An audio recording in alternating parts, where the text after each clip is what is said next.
جس کی زبان اللہ کی یاد سے بے پہرا ہو گئی. لوگ تجھے سنایا کرتے تھے فجر کی نماز منافق پہ بھاری ہے، عشاء کی نماز منافق پہ بھاری. نماز ہے تو زندگی میں سکون ہے. بندہ اللہ کے سب سے زیادہ قریب کب ہوتا ہے؟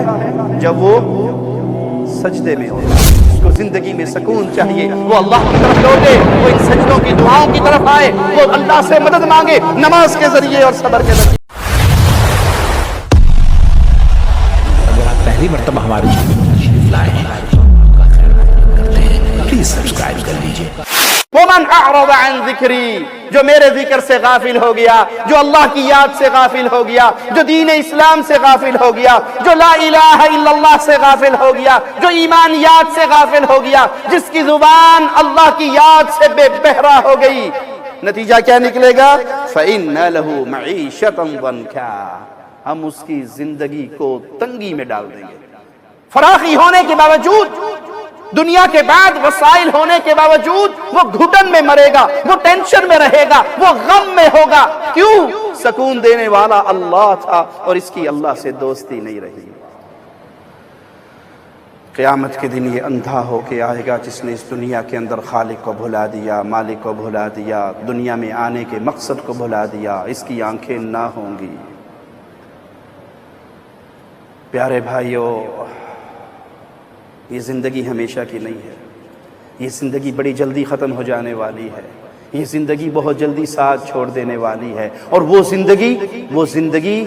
زندگی کی ایک نشانی اپنے سامنے رکھ لو. حدیث میں آتا ہے جو لوگ سونے چاندی کے ڈھیر اکٹھے کرتے ہیں زکوٰۃ نہیں دیتے. ڈھیر سے مراد یہ نہیں آپ سمجھو بھی کمرہ بھرا ہوا ہوگا تو ان پہ فٹ آئے گی. 7.5 تولے پہ جو پہنچ گیا اور زکوٰۃ نہ دے، 52 تولے چاندی پہ پہنچ جائے، زکوٰۃ نصاب کو پہنچے اور زکوٰۃ نہ دے، سونا چاندی رکھا ہوا ہے، ڈرامے کرے جی یہ تو آدھا اس کو دے دیا، آدھا اس کو دے دیا، یہ ہیلے بہانے کرتا رہے.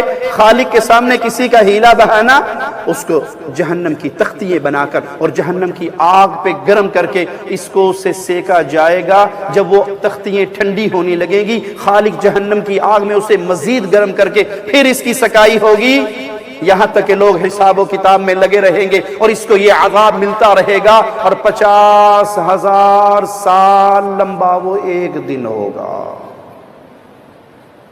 آج تو دنیا کی نعمتوں میں، دنیا کی رنگینیوں میں ہم ڈوب گئے اور بھول گئے خالق و مالک کی آیات کو.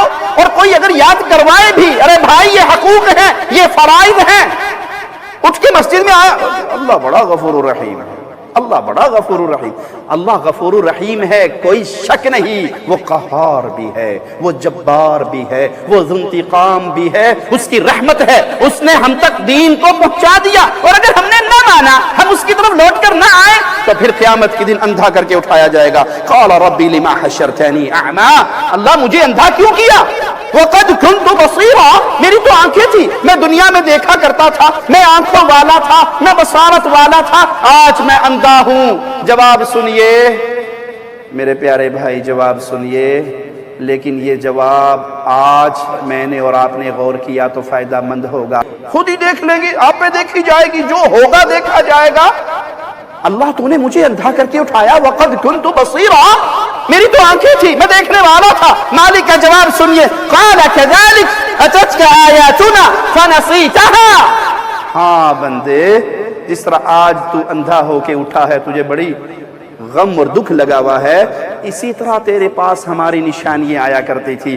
لوگ تجھے سنایا کرتے تھے فجر کی نماز منافق پہ بھاری ہے، عشاء کی نماز منافق پہ بھاری ہے. جس کی عصر کی نماز فوت ہو گئی، گویا اس کے اہل و عیال و مال و دنیا سب کچھ برباد ہو گیا. تیرے پاس نشانیاں آیا کرتی تھی، تیرے پاس آیات آیا کرتی تھی، تجھے لوگ بتایا کرتے تھے، تجھے قرآن کی آوازیں تیرے کانوں تک پہنچا کرتی تھی اور تو فوراً اپنی گردن کو موڑ لیا کرتا تھا، میری آیات کو بھلا دیا کرتا تھا. وَكَذَلِكَ الْيَوْمَ تُنْسَىٰ، آج جو تو نے ہماری آیات کے ساتھ دنیا میں ماجرا کیا ہے، آخرت میں تیرے ساتھ وہی ماجرا ہوگا. تجھے آج عذاب کے اندر مبتلا کر دیا جائے گا، تجھ سے منہ موڑ لیا جائے گا، پھر تو اسی عذاب کا لقمہ بنتا رہے گا. نماز ہے تو زندگی میں سکون ہے، نماز نہیں ہے تو زندگی میں سکون. نماز ہے تو زندگی میں. پیارے حبیب صلی اللہ علیہ وسلم کو جب بھی دنیا کی کوئی پریشانی لاحق ہوتی تو کیا کہتے؟ بلال نماز کے ذریعے ہمیں سکون دلاؤ. نماز قائم کرو, اذان دو, نماز پڑھیں, اللہ کے سامنے سر جھکائیں, کیونکہ نماز دلوں کی ٹھنڈک ہے, نماز آنکھوں کی ٹھنڈک ہے. پیارے حبیب صلی اللہ علیہ وسلم کا فرمان صحیح مسلم میں حدیث نمبر 482 ہے. پیارے حبیب فرماتے ہیں اقرب ما یکون العبد من ربہ وہو ساجد. بندہ اللہ کے سب سے زیادہ قریب کب ہوتا ہے؟ جب وہ سجدے میں ہوتا ہے. بظاہر دیکھیں تو بندہ کھڑا ہے, اس کا سر تھوڑا سا اونچا ہے, اور جب سجدے میں جاتا ہے تو سر نیچے ہو جاتا ہے. لیکن پیارے حبیب کیا فرماتے ہیں؟ جو ہی یہ سجدے میں جاتا ہے تو اللہ کے سب سے زیادہ قریب ہو جاتا ہے. یہ سجدے رب کے قربت کا ذریعہ ہے. پیارے حبیب نے اپنے صحابی سے کہا تھا مانگ جو مانگتا ہے. کہا کیا مانگو آقا؟ جس طرح آج آپ کے دروازے پر آپ کا غلام بن کر, ملازم بن کر, خادم بن کر کھڑا ہوں. آپ جنتوں میں چلے گئے, اعلیٰ مقام میں انبیاء کے ساتھ ہوں گے, اور میں جنت میں چلا بھی گیا تو کہیں نیچے والے مقام پہ ہوں گا. پیارے حبیب جب اتنی بڑی گارنٹی دیتے ہو کہ جو مانگو گے خالق تمہیں عطا فرمائے گا, تو جیسے آج آپ کے در کے اوپر پہرے دار بن کر, خادم و غلام بن کر کھڑا ہوں, قیامت کے دن محمد کا پڑوس چاہیے صلی اللہ علیہ وسلم. تو پیارے حبیب نے کیا کہا تھا؟ اپنی طلب میں اگر سچا ہے تو کثرت سے سجود کر کے, زیادہ سے زیادہ سجدے کر کے میری مدد کر. تیرے سجدے ہوں گے, مصطفیٰ کی شفاعت ہوگی, اللہ جنت میں تجھے محمد کا پڑوسی بنائے گا صلی اللہ علیہ وسلم. تو پیارے حبیب فرماتے ہیں بندہ اللہ کے قریب ہوتا ہے جب وہ سجدے کی حالت میں. فاکثر الدعاء, جب تم سجدے میں جاؤ تو پھر کثرت سے دعا کرو, لمبے سے لمبی دعا کرو. جتنی دعائیں زیادہ کرو گے اتنا سکون اور اطمینان اللہ خالق و مالک تمہارے اوپر نازل کر دے گا. کوئی دیکھنا چاہے اس کے دل میں اللہ کی کتنی محبت ہے, اس کے دل میں اللہ کا کتنا پیار ہے, تو اس کو کیا چاہیے؟ وہ اپنے سجدوں کو ٹٹولا کرے.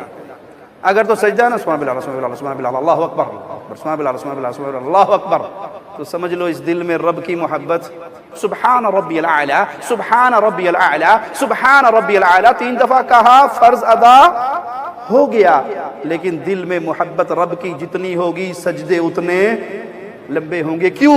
یہاں تو اپنے رب سے مناجات ہو رہی ہے, یہاں اپنے رب سے دعائیں ہو رہی ہیں, یہاں بندہ اللہ کا قرب پا رہا ہے. تو نماز کے ذریعے انسان کو حکم دیا گیا ہے, اے بندے تو اس نماز کے ذریعے اللہ کے قریب ہو. یا ایھا الذین آمنوا استعینوا بالصبر والصلاۃ, اے بندو اللہ سے مدد مانگو نماز کے ذریعے, صبر کے ذریعے.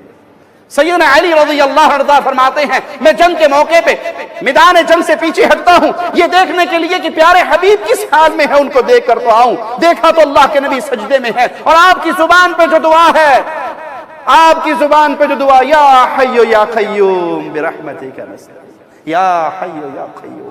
میں واپس جاتا ہوں, میدان جنگ میں مصروف ہو جاتا ہوں, پھر دل میں خیال آتا ہے آقا کا حال تو پتہ کروں. واپس آتا ہوں, نبی کو ویسے ہی سجدے میں پاتا ہوں, اور زبان پہ وہی ترانہ جاری و ساری ہے. تھوڑی دیر انتظار کرتا ہوں, پھر میدان جنگ کی طرف دوڑتا ہوں. پھر تھوڑی دیر جنگ کرنے کے بعد آقا کی یاد دل میں تڑپتی ہے, دیکھوں آپ کس حال میں ہیں. واپس آتا ہوں تو مصطفیٰ کو دیکھتا ہوں کہ آپ سجدے میں ہیں. یا حی یا قیوم برحمتک نستغیث. یہ حالت ہے سجدوں کی. جس کو زندگی میں سکون چاہیے وہ اللہ کی طرف لوٹے, وہ ان سجدوں کی دعاؤں کی طرف آئے, وہ اللہ سے مدد مانگے نماز کے ذریعے اور صبر کے ذریعے. ان اللہ مع الصابرین, اللہ صبر کرنے والوں کے ساتھ ہے.